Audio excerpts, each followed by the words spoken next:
وهذين يوم الثلاثاء وحين شوقنا بربرة شيخ يوسف بن أمامة شيخ البلد كي بربرة كم أفر بقول أفر يا سطح يا فرتن كي يجريدا تدبي لواتن كي بشي رجب حبين ثلاثة نوف إنه زيارتي شيخ يوسف بن أمامة شيخ البلد كبربرة إيوه ليلة المعراج كي اللهم صل على سيدنا ومولانا محمد النبي الأمي وعلى آله وصحبه زيارة بن بلابنا صلاة سلام يا الرسول دائما عليك يا حبيبي صلاة سلام يا رسول دائما وبارك عليه وسلم عليه بسم الله الرحمن الرحيم يبتدون بلا بسم ذات العليا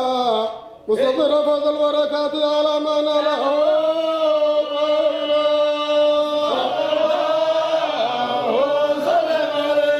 وسلم من ودم وارقة سهيقة الهنية منقضية من أشهر جميل المضايا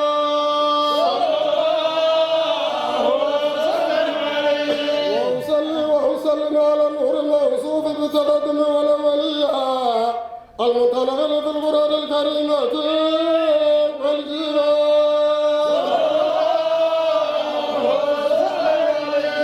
الله تعالى رضوانا يبوس هدرة دائرة نبوية ويوم صحابة والأتباع ومن والاه وجديد ذلك السبل الواضحة الجلية وحفظ من الغواية في خدد خضائه وانشر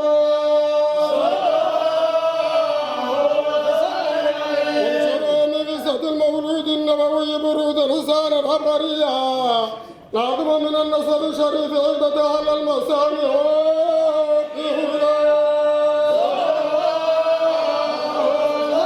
واستعين بحول الله تعالى وقوة القوية فإنه لا حول ولا قوة إلا بالله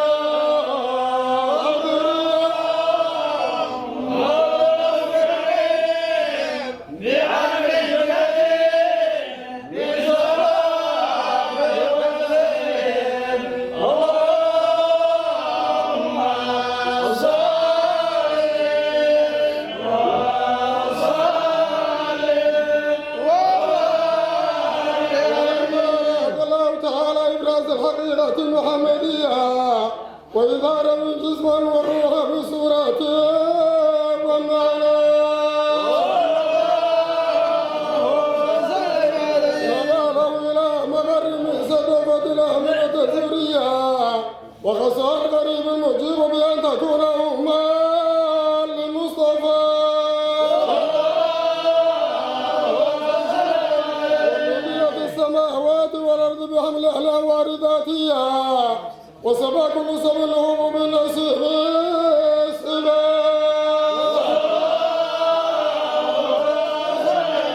وتزيد الأرض بعد طول جذبها من النبات الغلول السدوسية وإنات الثمار وإن الشجر للجاني جنى ونطقت بحمل كل دابة لقريش بصباح الأمثل العربية وغرت الأسرة والأسنان على الوجوه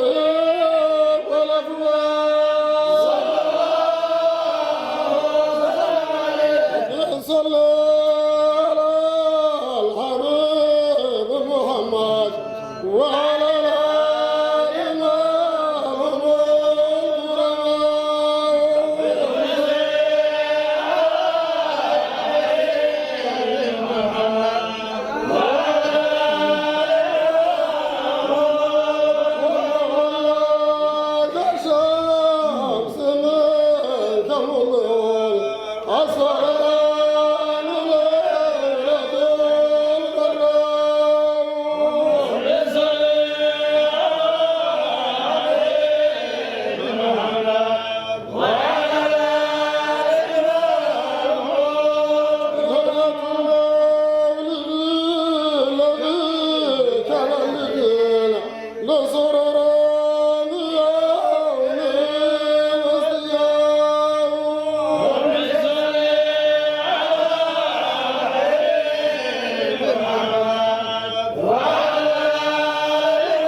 wuxuuna noqday caalamka mid lagaga maarmaaro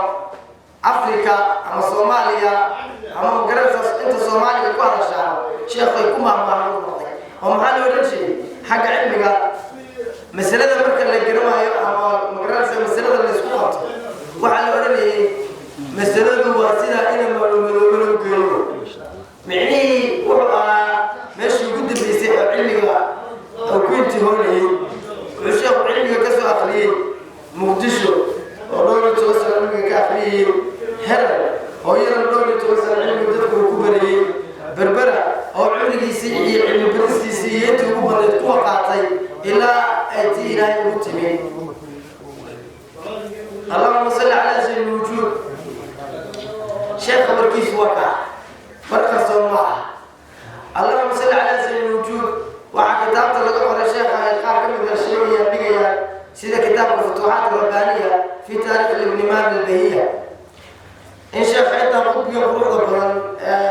heerka sare loo dhisin inuu sheekhu bartii cilmiga ku aqriyay markuu waqtigii ugu yimid qubad caaliya oo qubadaha waaweyn aan ahayn qubadii waqtiga la dhisay ugu fiicnayda sheekha looga dhisayo barta sheekhu ila sidratul muntaha la waday nabiga kaleey salaatu wasalaam oo ambiyadii oo dhan nabigu soo tujiyay malaa'iktii soo tujiyay jannadii soo arkay naartii soo arkay salaadahan aynu tukanayno lagu soo faradiyeelay nabiga kaleey salaatu wasalaam oo kuntana oo nabiyullaahi Muusa kaleey salaam inoogu dooday marka soo ururino oo yiri ku noqo rabbiga ummadaada oo ummadii aakhiru sabanka umrigooduna waa gaabihii jidkooduna waa daciif sidoo ugu noqonay nabiga kaleey salaatu wasalaam Muusa oo nabi Muusa uu lahaa war ku noqo ayaa shantan laga dhigay marka israaha waxa weeyaan Sheikh Yusuf bin Ismaa'il an-Nabhani kitab uu ku qoray miraajka nabiga kaleey salaatu wasalaam iyo mashaayikh kale oo garan muhibbiintahay hal maqaalo oo kooban ayaan arabkeena marnaya Sheikh Yusuf bin Ismaa'il an-Nabhani kitabkiisa la yiraahdo Jawahir al-Bihar fi Fadail an-Nabiy al-Mukhtar wuxuu ku qoray Israa annahu usriya fi laylatin wahidatin راكب البراقة وجمعت له الأنبياء كلهم وصلى بهم إماما بيولي نبي الله محمد عليه الصلاة والسلام هل هبين بلاهي الأنبياء قريسي السوق بريقة سارا مرقصا أنبياء أوردن وتجي نبي عليه الصلاة والسلام ثم عرج من بيت المقدس إلى السماء ففتح له كل السماء وسلم من فيها من الملائكة حتى جاوز السماوات السبع ووصل إلى سدرة المنتهى فكان في قرب الإكرام قاب قوسين أو أدنى فسمع خطاب علي الأعلى دعرب ذي كسوك وبنت علماء لكن وحفي عن كل بدتين لجيسنين أريري الله فسره الله شيخه نبينا عليه الصلاة والسلام مركي لقى قاضي بيت المقدس سمد يلو كرسي samada yardadu waxay soo jiraan baan nabiga kaleey salaatu wasalaam 500 sanadood in la socdo in leeg umqa iyo ballarka ay ku fadhidaana inta in leeg weeyaa fartajo todoba sababtii u jirta waa 500 sanadood in la socdo baan nabiga kaleey salaatu wasalaam waxaan ku korayeen in la isku qabteen ka degdeg badan wuxuu kala salaamay nabiga kaleey salaatu wasalaam sama walba cid ku sugan ayuu nabigu salaamay kaleey salaatu wasalaam haday malaa'ikta tahay haday ambiyadu kula kulmiyay tahayba marka si kooban aan soo koobo marka wuxuu soo arkay waraa min aayat rabbihi al-kubra in nabigu soo arkay kaleey salaatu wasalaam aayadkii ilaahay waa weynaa oo ay kamid tahay jannadu ay kamid tahay oo naartii ciidu helay kamid tahay oo ay kamid tahay nabiga kaleey salaatu wasalaam inuu ilaahay lagiisa si toos ah suurta nabiga kaleey salaatu wasalaam ila toba sano ka gudbay وفرضت عليه الصلوات الخمسة ثم رجعت في بقية الليلة إلى مكة ورد بذلك على أثر وانتشر بفضلها الأخبار هويا هل هبين انت اللي قوريسين نبينا عليه الصلاة والسلام يسلح بين كله دي سبي صور نقضي isagoo kunta salaad lagu soo farad yeelay oo shan looga dhigay arintaas waa arin quraanku inooga waramay xaadiistu inooga warantay oo aan ku talaxtag badan u baahnayn markaan u soo koobo si kooban baa loo baahan wax walba loo sheego wuxuu arkay nabiga kaleey salaatu wasalaam oo mucjisaadkii kamid ahayd markaa habeenkii ilaahay lagiisu soo soo kulmay oo soo noqday malaga bartii isagoo dhinaciisa halkuu malagu ka kiciyay si diiranta uu ku soo noqday ayaa malaku jibriil nabiga la sii dardaarmay wuxuu ku yiri nimcadan ilaahay uu ku siiyay iyo jannada soo aragtay iyo waxaan malaa'ikta soo tujisay iyo barwaaqada la soo kulantay subax waagu markuu bariyo ummadaadii uga sheekay وحولي ملك جبريل نبي يقول عليه الصلاة والسلام وعن كبقى إني أخاف أن يكذبوني ولكن ملك جبريل إني بين صدان حالي بالحينتو مكيقى قاضي بيت المقدس ليجي بيت المقدس إيه مكة وحي سجران إلا كل يتضوب غلو كيلومتر هداني كباب بدنين با سان تاريخكم مغلي marka hal xalay oo qura inta la guuriyay ayaa la soo celiyay inta sabab loo gudbin waxaan ka baqay inay beestaan dabadna cuquba Allah ku soo degto dabadeedna wuxuu ku yiri malagii in kadabuuka faqad saddaqaka Abu Bakr hadii iyagu ku beeniyaan waxa ku rumaynaya walaalka Abu Bakr Sidiiq fala tubali biman kadhabaka ba'dahu isaga dabadii cid ku beenaysa uu aabiyeelina xaqa u sheeg iyo nimcada Ilaahay ku soo siiyay dabadeedna nabigu waxa caado alayhi salaatu wasalaam wuxuu waan iska sii seexday ilaa intii waagu dilaaciisu soo u bariyay salaadii subax ayaan tukaday markaan salaadii subax tukaday baan nabigu alayhi salaatu wasalaam ayaa waxaan hor fadhiistay masaajidka hortiisii dabadeedna waxa caado u ahayd adeerka Abu Jahl oo inuu garanay quraan ka warramay oo gaal ah oo haddana haylka maka ahaa ayaa caado waxa uu ahayd sida caadiga intuu subaxii soo maray inuu ku yiraahdo nabiga bima numta al-baarihata ya Muhammad gaal qabyaaliyay buu ahaa oo isagu nabiga aan rumaysteen haddana mararka qaar qabyaalad ahaan ugu yarhiiliya marka sheedu ka eegin jiray wuxuu ku oran jiray subax markuu soo tooso nabigu masaajidka hortiisa ku tasbiixsan jiray wuxuu ku oran jiray saacadada u ah xalay maxaad ku barideen dabadeedna uu soo maray sidii caadada u ahayd dabadeedna wasala ali ala hasbi caadatihi wuxuu su'aalay sidii caadada u ahayd bima numta al-baarihata ya Muhammad xalaytu maxaa ku waabirisateen Muhammadow dabadeedna waxaan ku dhina Allah asraa bi waxaan ku abriisay Ilaahay aniga wuu dheelmiyay xalay wuxuu yiri ilaahay halkii ayaa lagu qaaday waxaan u yiri ila baytul muqaddas ayaa markii hore la qaaday kadibna waxa la isii qaaday samawaadka toddoba sabo waan dhaafay washahatullah ilaahay baan soo arkay washahatul anbiya iyo malaa'ikatu waxa soo dhamaan soo arkay baan nabiga alayhi salaatu wasalaam jannadii naartina waan soo arkay inta markan ku yiri wuxuu yiri يا محمد اكتب هذا الأمر ولا تتكلم به محمد أرن كان قري إذا من هو شيء وإلا كذبك الخلق هذيك المخلوق إلهي ودم بك بين سنية أول بان الله ونير أجانا أو أنو أديروه هاي أو نبي نمسك الشيء جنايا هذا ترى هذا حالي بين بيت المقدس ليجي قاضي مكان ليجي قاضي بيت المقدس ليجي أو سماوات في تجي ونيرها الله سوا كل ماي ومضى وحيكم مقلع أرنك أو يبين سنة يبيكوا إلى أرنك قري وحنبي يقول جواب عليه الصلاة والسلام أكتم أمرا أنعم الله علي ورموها عن قرية أرني له يعني يقول نعمي والحال وقد قال الله تعالى وأما بنعمة ربك فحدث الزوج إلهي لماذا نكسين النبي الله محمد وكشيكه ما أنت عن قرية أيام أمرك إلهي بنديدان